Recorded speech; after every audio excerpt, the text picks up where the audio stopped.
Olá, muito boa tarde. A presidência portuguesa da União Europeia constitui um desafio e uma oportunidade especial para a plataforma das organizações não governamentais de desenvolvimento e por isso temos hoje connosco a sua presidente, Patrícia Fonseca, também ligada à Fundação Fé e Cooperação. Boa tarde, obrigado por estar aqui na companhia do programa Eclésia. Está a assumir a presidência desta plataforma no momento em que, curiosamente, Portugal também assume a presidência da União Europeia. Há aqui uma conjugação para esta própria plataforma, é uma oportunidade que exige uma particular atenção e uma oportunidade para estabelecer aqui pontos interessantes. Sim, a presidência portuguesa é uma grande oportunidade para a plataforma. Eu integro esta nova direção da plataforma que foi eleita agora em dezembro e na direção represento uma das associadas da plataforma, que é a FEC, a Fundação Fé e Cooperação, e coincidentemente o início deste mandato desta nova direção da plataforma coincide também com esta liderança de Portugal no Conselho da União Europeia. E para a plataforma portuguesa das ONGDs, a presidência portuguesa do Conselho da União Europeia é uma grande oportunidade para as organizações da sociedade civil reclamarem para si o espaço próprio que têm nesta definição de políticas e no desenho, na definição e depois na implementação de políticas justas, coerentes e sustentáveis. E a propósito também da presidência portuguesa, a plataforma portuguesa das ONGDs fez um processo de consulta à sociedade civil portuguesa que alargou, foi um processo mais alargado do que não foi restrito às suas associadas, portanto um processo de consulta à sociedade civil portuguesa sobre precisamente quais são as prioridades da sociedade civil portuguesa no âmbito da presidência portuguesa do Conselho da União Europeia. E neste processo envolvemos cerca de 150 entidades nacionais, dos mais diferentes setores, e para a plataforma é importante também ouvir. A plataforma representa um dos setores da sociedade civil, do setor do desenvolvimento, que depois se divide em 3 grandes áreas de atuação. Mas importa também à plataforma estender esta consulta a outras organizações da sociedade civil que representam outros setores, de forma a que juntos consigamos ter uma posição concertada da sociedade civil portuguesa. E deste processo de consulta, que teve diferentes momentos, resultou um documento que é precisamente este, as prioridades da sociedade civil portuguesa no âmbito da presidência portuguesa do Conselho da União Europeia, que foi apresentado publicamente a semana passada. Num seminário virtual. Num seminário virtual, com participação de muitos interlocutores europeus, porque a plataforma faz esta consulta e acompanha a presidência portuguesa juntamente com o trio destas presidências, que constitui a Alemanha, que terminou a presidência agora em dezembro, Portugal e a Eslovénia. Portanto, e temos esta ação conjunta, juntamente com a Concorde, que é a plataforma das plataformas, a plataforma europeia das plataformas nacionais de desenvolvimento. E, portanto, nesse seminário, sim, tiveram muitas organizações europeias a participar, muitas organizações africanas, uma forte presença também da sociedade civil portuguesa e para ouvirmos diferentes perspectivas. Teve o secretário de Estado da Cooperação, teve também a Concorde, tiveram vários intervenientes,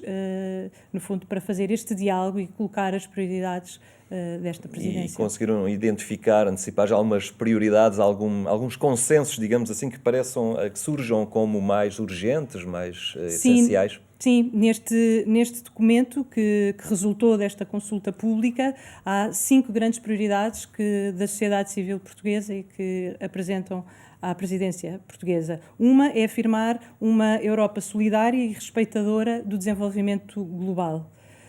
Uma outra grande prioridade é garantir a implementação da Agenda 2030, esta agenda global que quer até 2030 erradicar a pobreza extrema a nível mundial e para isso todos os países do mundo têm uma série de compromissos metas com as quais se comprometeram para erradicar a pobreza a nível global e, portanto, uma das prioridades é essa, que a presidência portuguesa garanta a implementação da Agenda 2030. Uma outra prioridade tem que ver com as questões ambientais e com a crise ambiental que vivemos e que pedimos e apelamos que seja implementado o Pacto Ecológico Europeu, este grande chapéu de chuva que enquadra a ação da União Europeia no âmbito do combate às alterações climáticas. Uma outra prioridade tem que ver com a adoção de políticas migratórias centradas nos direitos humanos, e não sejam políticas securitárias de proteção apenas da Europa, e, portanto, e que sejam adotadas políticas migratórias centradas nos direitos humanos. E, finalmente, uma quinta prioridade é combater as desigualdades e a exclusão social, procurando integrar também grupos minoritários e grupos vulneráveis neste diálogo. Portanto, estas são, assim, temáticas, as grandes prioridades. Mas uma grande prioridade para a sociedade civil é que a sociedade civil possa também ser ouvida nestes processos de políticas públicas que vão ser desenhados. Os países que assumem, os países europeus, da União Europeia, que assumem as presidências de cada Conselho, que roda a cada 6 meses, nesses países, e agora cabe-nos a Portugal, mas nesses países é uma grande oportunidade, é uma grande janela de oportunidade para as organizações da sociedade civil reclamarem o espaço próprio que têm no espaço público e de fazerem também, de se fazerem ouvir, de afirmarem as suas posições, de defenderem as suas posições num diálogo com os governos, no caso com o governo português e com as instituições europeias. Portanto, esta é para nós, enquanto organizações da sociedade civil, uma grande oportunidade para fazermos bandeira daquilo que são as nossas preocupações. E parece-vos que há abertura e há sensibilidade de acolhimento por parte do governo? Sim, o programa da presidência portuguesa é tímido nesta aproximação que faz à sociedade civil e na concertação que, pelo menos, o programa explana.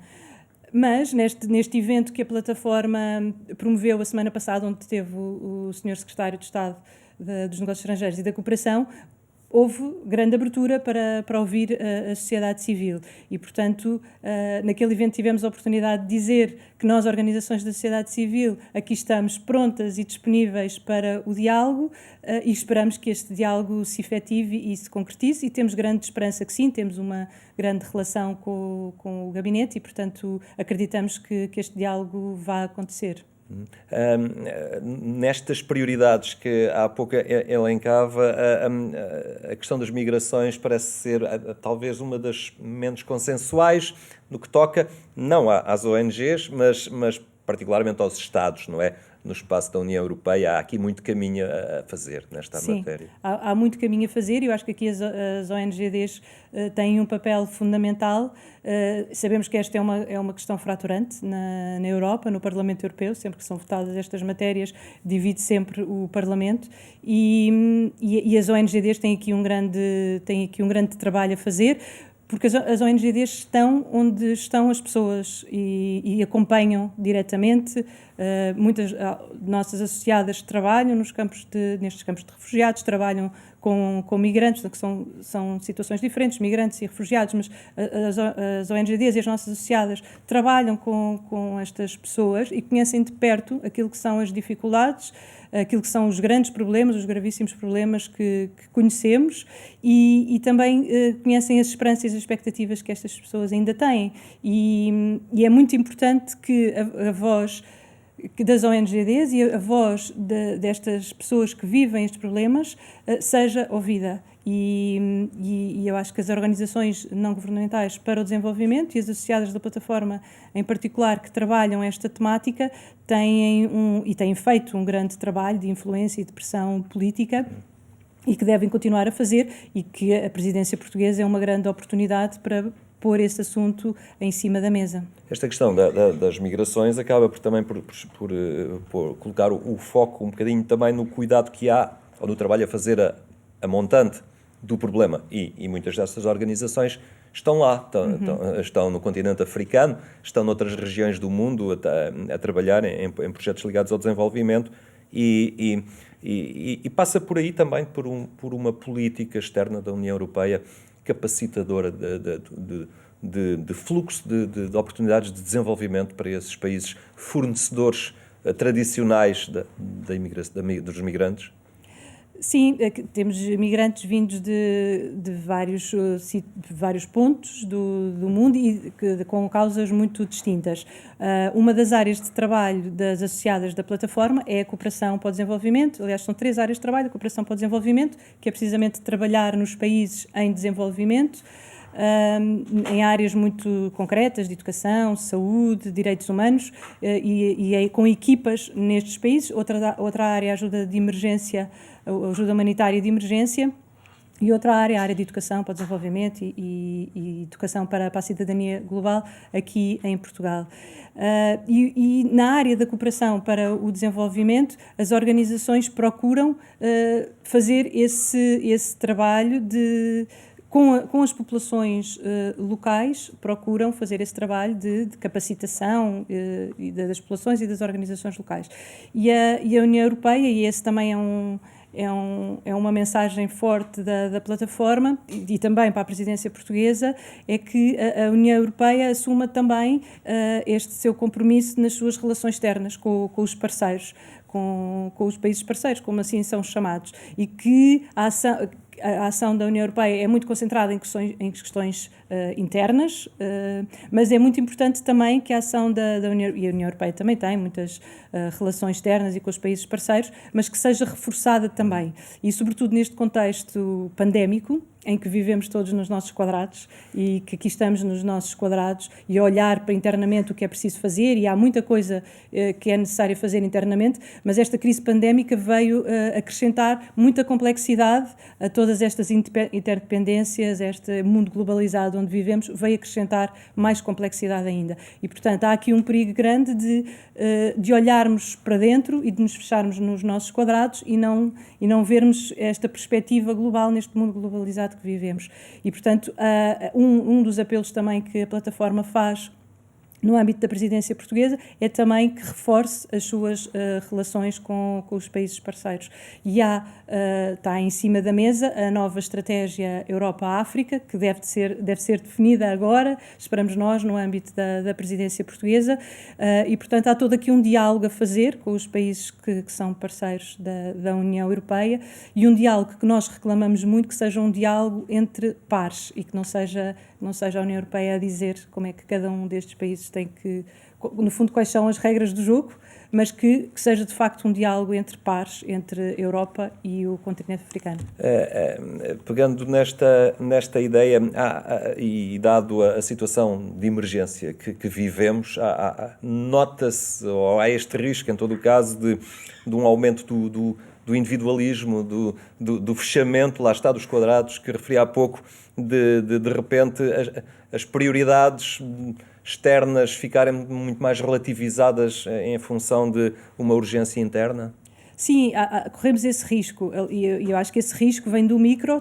Estamos todos preocupados com as nossas famílias, com as nossas casas, e eu acho que isso é legítimo e é natural que isso aconteça. O que a plataforma e as suas associadas procuram trazer também para o debate e para o espaço público são outras realidades que nestas circunstâncias ficam mais invisíveis, e por ficarem mais invisíveis não são conhecidas, ou nos passam mais ao lado, ou quase se tornam indiferentes. Quando esta crise pandémica que a todos veio abalar,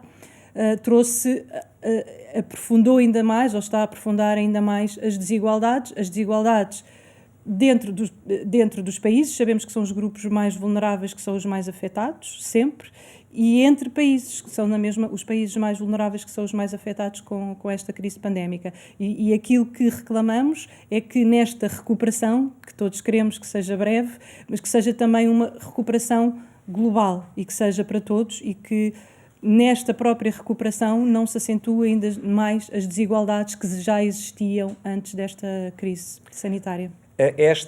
Voltando à plataforma em si, pelos elementos que tenho, anda à volta de 60, 59 organizações que integram, que estão associadas. Como é que se faz a gestão de toda esta gente, digamos assim?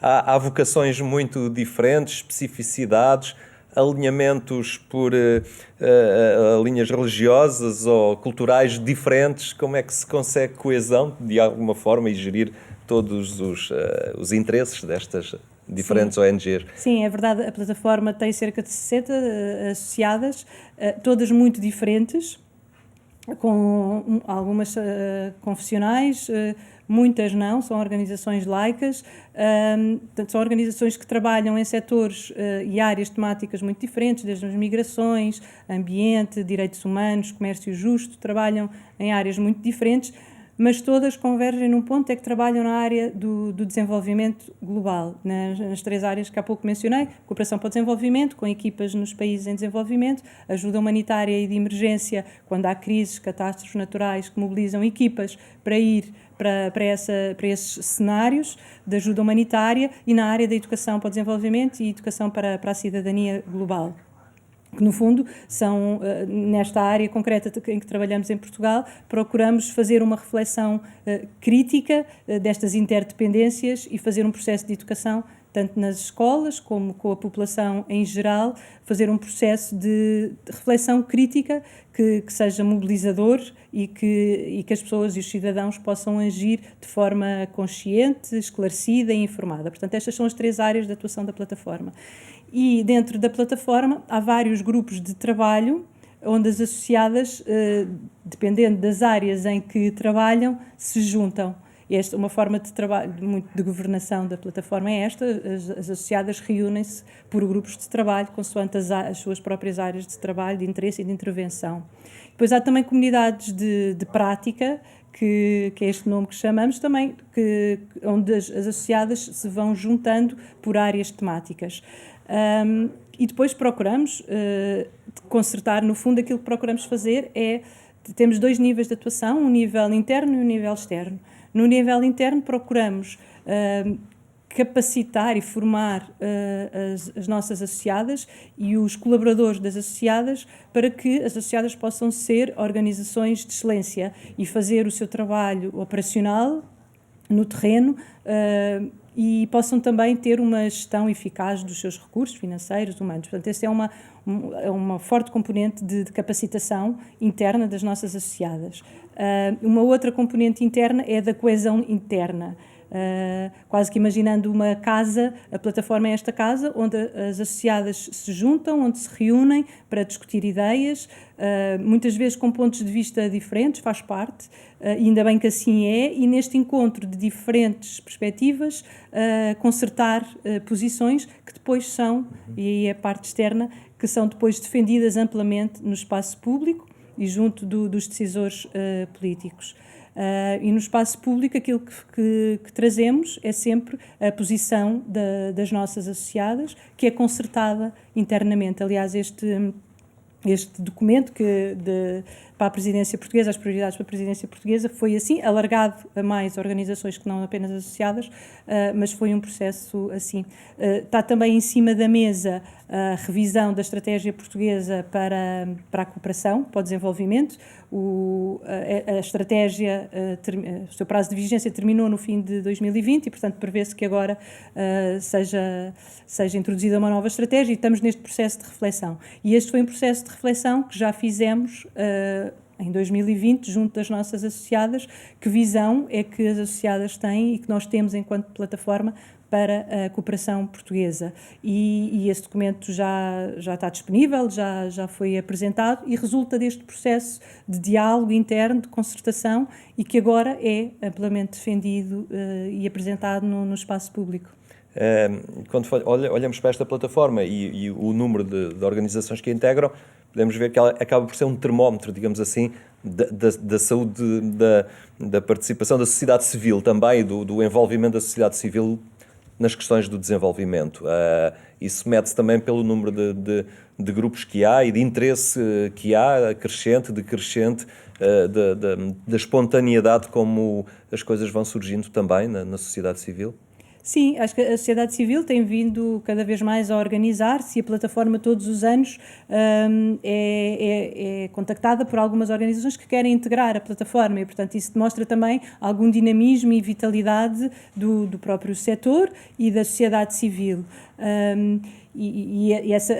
Não gosto muito de associar a quantidade à qualidade, mas acho que é sempre importante. Quanto mais formos, também mais conseguimos trazer para o espaço público. Mas acho sobretudo que é importante o trabalho que fazermos ser um trabalho bem fundamentado, muito com dados científicos, com dados da realidade que vamos conhecer e que as associadas conhecem dos países onde estão, dos relatórios internacionais, das agências multilaterais que todos os anos saem e que nos dão alguns indicadores, e portanto acho que o dinamismo também está aí também, no facto de conseguirmos trazer para o espaço público informação útil e que seja capaz de mobilizar os cidadãos, mas mobilizar de forma informada e esclarecida. E no caso da Patrícia, que está ligada à Fundação Fé e Cooperação, mas agora assume também esta responsabilidade, pessoalmente acaba por ser um aporte diferente, não é? Um aprofundar de uma experiência que já trazia da Fundação Fé e Cooperação. Como é que está, ao fim e ao cabo, a abraçar este desafio? Sim, eu estou neste desafio em nome e em representação da FEC, da Fundação Fé e Cooperação. E é com uma grande expectativa que abraço e que estou agora a começar 3 anos de trabalho com as associadas e com o secretariado da plataforma. Mas aquilo que trago, eu acho que aquilo que esta direção traz também e a vontade que tem é uma vontade de diálogo e de fazer pontes, de ligar e fazer esse diálogo internamente dentro da plataforma com as associadas, concertando diferentes posições e fazer esse diálogo também com as instituições, com os decisores políticos, e essa é a nossa grande vontade, é de fazer diálogo. Muito bem, Patrícia, muito obrigado por ter estado hoje aqui no programa Eclésia e ficámos a conhecer esta plataforma importante das organizações não governamentais para o desenvolvimento. Obrigada. Mais logo, não esqueça a edição rádio do programa Eclésia que passa na Antena 1 pelas 22h45. Tenha então uma muito boa tarde e até amanhã, se Deus quiser.